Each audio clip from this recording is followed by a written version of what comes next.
Respect doesn't come from loudness. It's not in the fake laugh, the forced handshake, or the over-the-top confidence of someone trying too hard. Real power doesn't shout. It enters quietly. It doesn't ask for attention. It doesn't explain. It just exists. Picture this. You walk into a room, and without saying a word, people notice. They shift in their seats. Eyes follow you. The air itself feels different. Not because of what you said, but because of how you carry yourself. That's control. That's authority.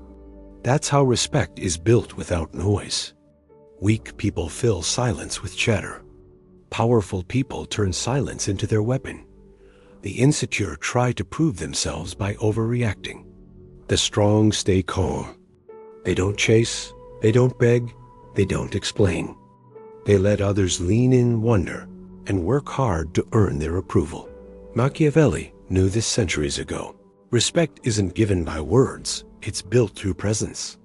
A quiet kind of dominance that frustrates enemies, attracts allies, and makes even the bold hesitate. And that's why you're here.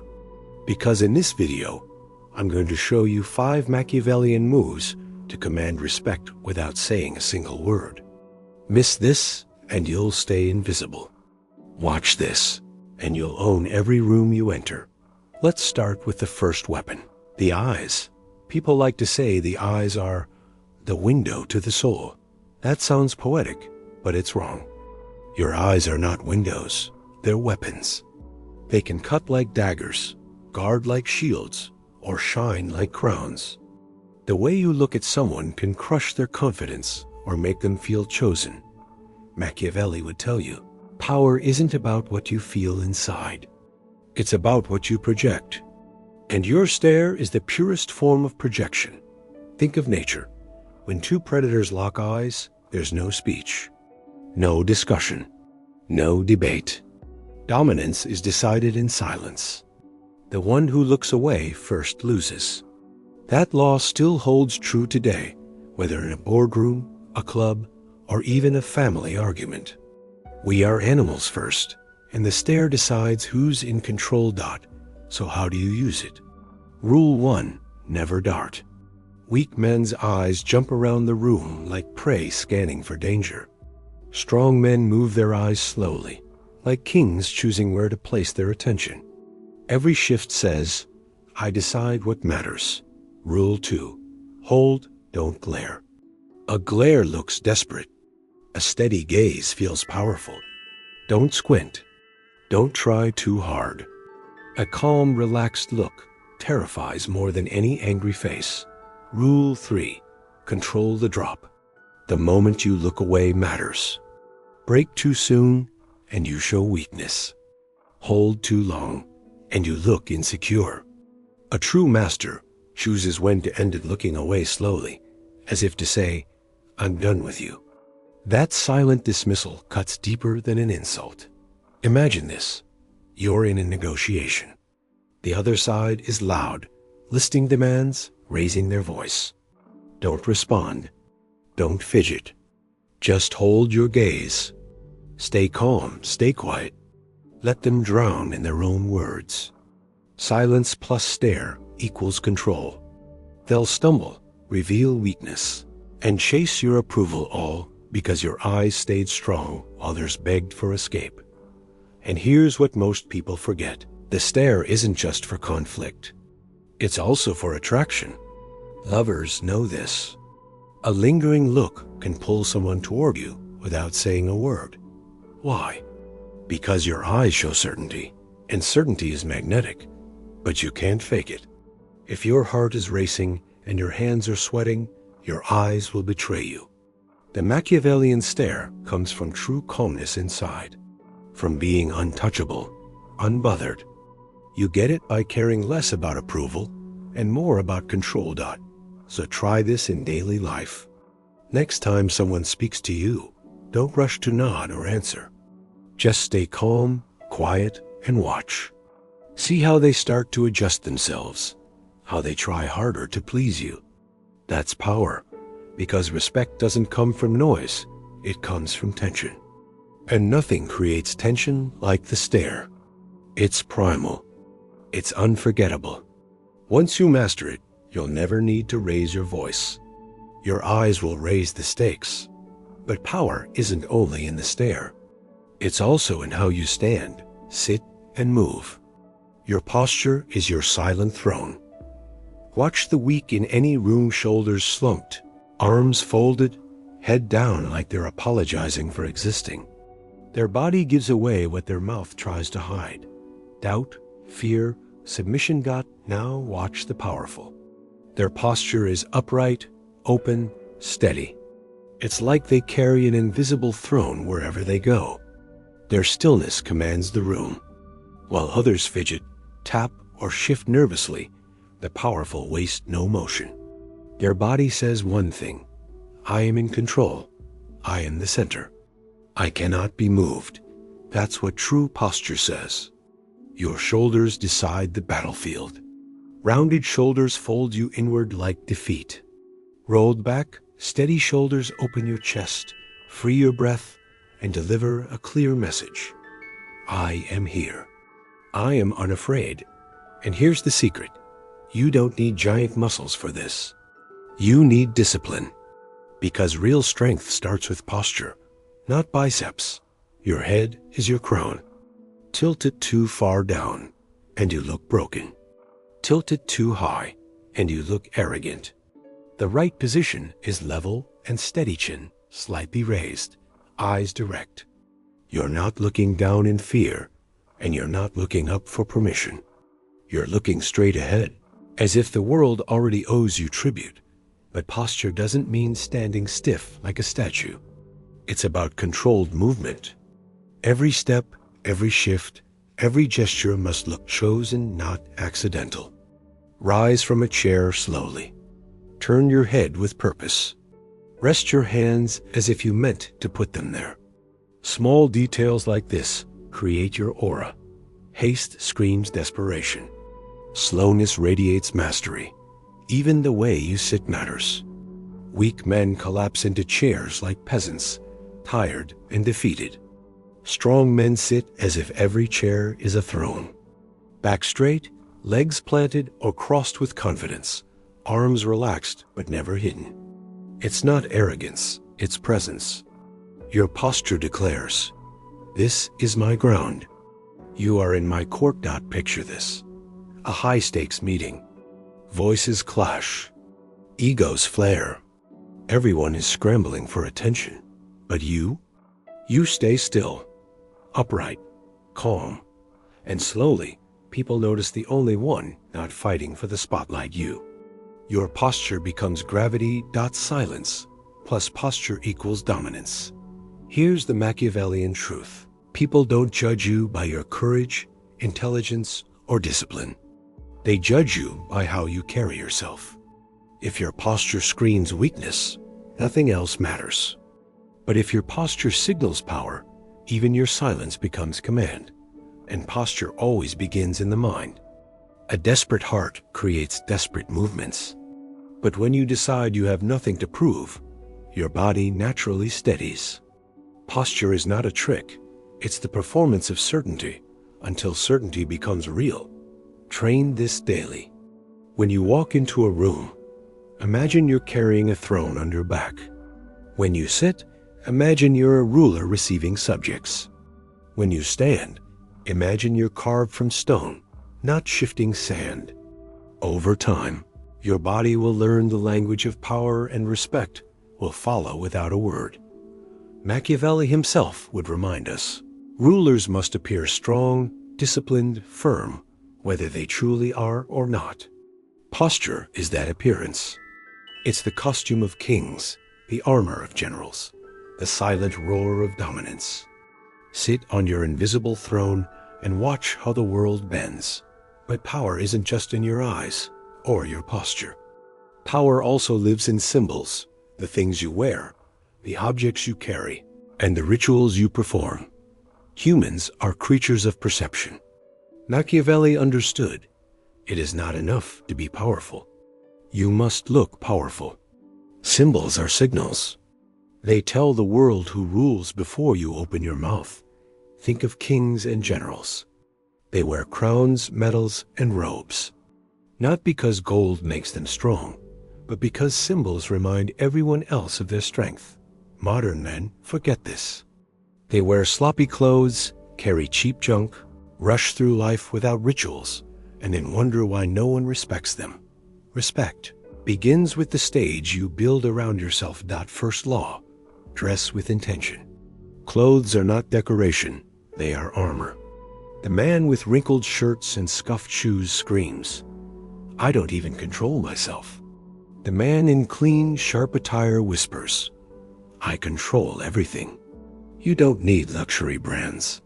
Fit, color, and cleanliness speak louder than logos. Second law: grooming is command.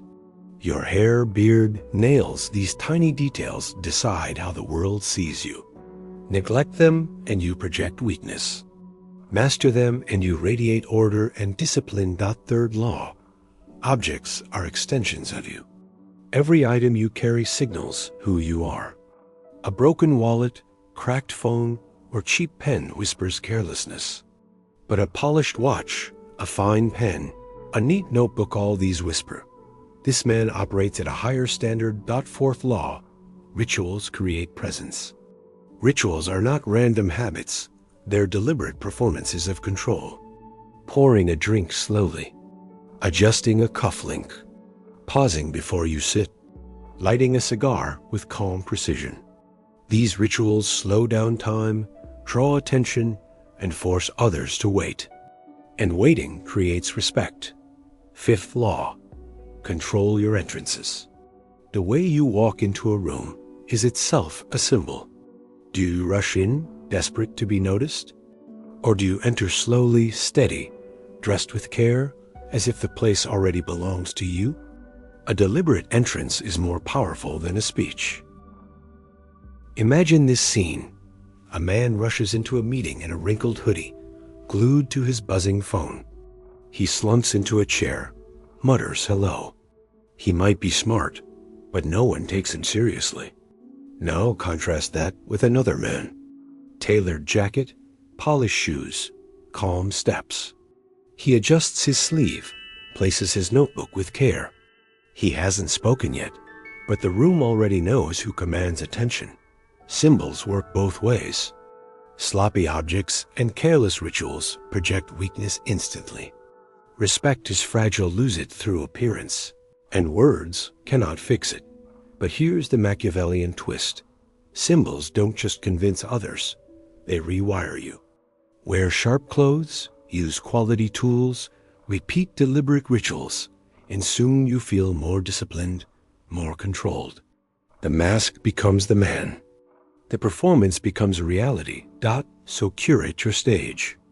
Remove anything sloppy or careless. Replace it with signals of precision, strength, and order. Train rituals until they become second nature. Let every detail echo authority. Machiavelli reminds us, people judge more by appearances than by truth. They cannot see your mind, but they can see your symbols. If your symbols scream power, the world will assume power belongs to you. Respect without words is theater. And the world is your audience. Noise is the language of the desperate. Silence is the language of the powerful. Most men can't handle silence. They rush to fill it with chatter, jokes, explanations, anything to escape the weight of quiet. But the Machiavellian man knows silence isn't empty. It's pressure. It's a hidden blade sharp enough to cut through the strongest opponent. Think about it. Silence makes people uncomfortable. It forces them to look inward, and it exposes their nerves. In conversation, when you don't reply right away, the other person begins to second-guess themselves. They explain more, reveal more, and justify themselves more. You didn't interrogate them. You didn't even ask. You just waited, and they gave you everything. First law of silence. Resist the rush. Weak men can't stand a pause. They jump in too quickly. Strong men let the silence stretch. Seconds feel like minutes. The tension builds. Others squirm, but you remain calm. That's when control shifts. Second law. Silence must be strategic. Accidental silence looks confused. Deliberate silence feels like judgment. A pause before answering a question can feel like a verdict. A calm stare without words can sting more than an insult. The key is posture, and present silence must look chosen, not awkward. Third law. Use silence as denial. Your rivals will try to provoke you. They'll throw insults, bait you into battles of words. Don't take the bait. Refuse to answer. Refuse to explain. Your silence says, "You're beneath me." Nothing drives an enemy crazier than being ignored. They lose control, reveal weakness, and destroy themselves while you stay untouchable. Fourth law. Silence creates scarcity. Talk all the time and your voice becomes wallpaper. Speak less and every word gains weight. People start waiting for your words. And when you finally speak, the silence before it makes each sentence land with power. Fifth law. Silence seduces. Lovers know this. A pause, a withheld reply, a lingering gaze, it creates magnetic pull. Silence is mystery, and mystery is power. The less you reveal, the more people imagine about you. They project strength, depth, and confidence onto your quiet. Picture this. You're in a negotiation. The other side talks louder, pushing demands, filling the air with noise. You stay calm, silent, still. Slowly, they stumble. Their words tangle. Their confidence fades. Finally, they beg, "What do you think?" By then, you've already won without saying a word. Or imagine an enemy shouting insults at you in front of a crowd. Everyone waits for your reaction. But you give nothing, no defense, no anger, no reply. He looks like a fool screaming at a wall. You look like stone. That silence destroys him more than any comeback ever could. Understand this. Silence is not weakness. It is active restraint. It's patience sharpened into a blade. The weak can't hold it. They crack and babble. The strong let silence do the work. Machiavelli would call this the mask of control. A ruler must appear unshaken, unmoved. Silence is that mask. It hides weakness, creates mystery, and projects dominance. So train yourself. In conversation, add seconds before you reply. In arguments, cut your words in half. In groups, let others scramble while you sit in silence. Watch how the balance shifts. Respect flows to the man who doesn't beg to be heard, but makes others fight for his voice. Because silence isn't nothing. Silence is everything. And when you wield it, you command respect without lifting a finger. But silence, posture, and symbols mean nothing if you hesitate when the moment comes. Respect is built in tension, but it is sealed in decisive action. The stare holds them. The posture anchors you. The silence unsettles them. The symbols impress them. But the strike is what makes them obey. Machiavelli knew, fortune favors the bold. A prince can posture all day, but if he fails to act when it's time, he loses everything. The world respects decisiveness because decisiveness is certainty, and certainty is rare. First law of the strike. Wait. The weak rush in too soon. They act from fear, showing their hand before the game begins. The powerful wait. They let others burn energy, reveal weakness, waste time. Then, when the moment is perfect, they strike. Second law. Hit clean. Hit hard. Half measures kill respect. If you must act, act with finality. No fumbling. No hesitation. Whether it's a decision, an argument, or shutting down disrespect, make the move sharp and undeniable. The world respects clarity. It despises hesitation. Third law. Show no flinch. After the strike, don't explain, don't apologize, don't justify. Weak men scramble to smooth things over. Strong men stand in the wreckage unmoved. The act itself is the message. I choose. I execute. I don't beg forgiveness. That calmness after the strike is what makes you untouchable. Fourth law. Choose your battles. Not every insult deserves blood. Not every challenge deserves your hand. Strike too often, and you look unstable. Strike rarely and strategically, and each move becomes an event. People remember it. The legend grows. Fifth law. Own the aftermath. Action without follow-through is just noise. Action plus composure builds empire. After you strike, remain calm, silent, still. Let others react, scramble, tremble. The more at ease you look after action, the more terrifying your decisiveness becomes. Picture this. You're in a heated debate. Voices rise, interruptions fly. You've been silent the whole time, calm and composed. Then you lean forward, deliver one line sharp, undeniable. And then you lean back. You don't explain. You don't argue. The room shifts. Respect hardens. Or imagine someone mocks you in public, waiting for you to snap. You don't take the bait. You wait. Then, at the right moment, you deliver one action, maybe a look, a cutting remark, a decisive move. Then silence. That single strike silences not just your rival, but everyone watching. They'll remember it long after the noise fades. This is the paradox. Restraint builds suspense, but decisive action seals respect.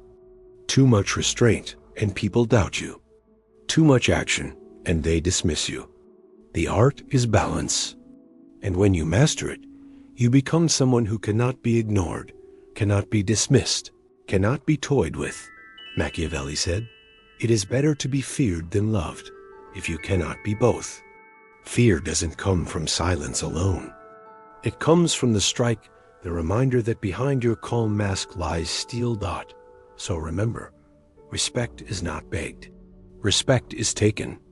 You take it with your eyes, your posture, your silence, your symbols, and then you seal it with decisive action.